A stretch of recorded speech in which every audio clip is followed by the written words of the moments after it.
రైతు బంధు కార్యక్రమాన్ని తెచ్చినాం.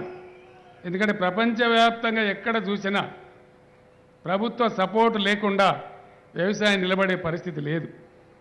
Market fluctuations వల్ల, వివిధ కారణాల వల్ల అన్ని దేశాలలో గవర్నమెంట్లు సబ్సిడీలు ఇచ్చి వ్యవసాయానికి సపోర్ట్ చేస్తాయి.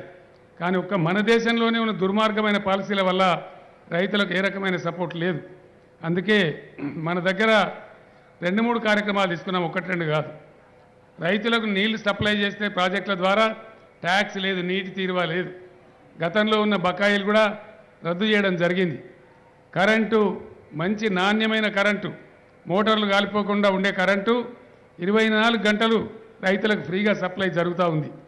నీళ్ళకు ట్యాక్స్ లేదు, కరెంటుకు ట్యాక్స్ లేదు, పెట్టుబడి సాయం అంతా ఉంది. ఎవరన్నా రైతులకు ఇబ్బంది జరిగి వాళ్ళు చనిపోతే వాళ్ళ ఇంటికి ఒక 5 లక్షల రూపాయలు వారం రోజుల లోపల వస్తూ ఉన్నాయి.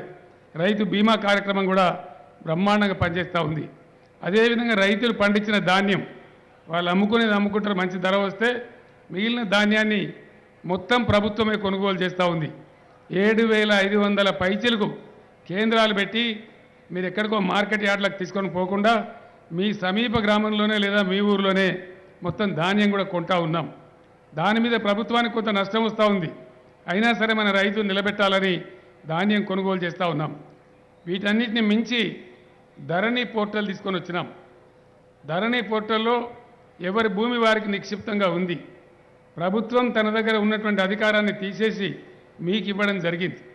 మీ భూమి యాజమాన్యం మారానంటే గతంలో ప్రభుత్వ అధికారులు మార్చేది. ఈరోజు ఆ పరిస్థితి లేదు.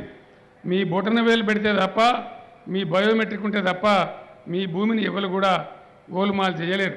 ఆ అధికారాన్ని ప్రజలకు ఇవ్వడం జరిగింది. ఇవన్నీ కూడా మీ కళ్ళ ముందు జరుగుతున్నటువంటివి. ఇప్పుడిప్పుడే రైతులు కొంచెం తేరుకుంటూ ఉన్నారు, అప్పుల నుంచి బయటకు వస్తూ ఉన్నారు. కాబట్టి దీని విషయం మీరందరూ బాగా ఆలోచించాలని నేను కోరుతా ఉన్నా.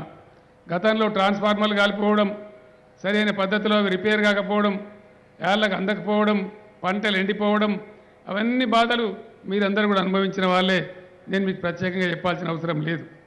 ఒక్క విషయాన్ని మీరు దయచేసి నిశ్చితంగా గమనించాలి.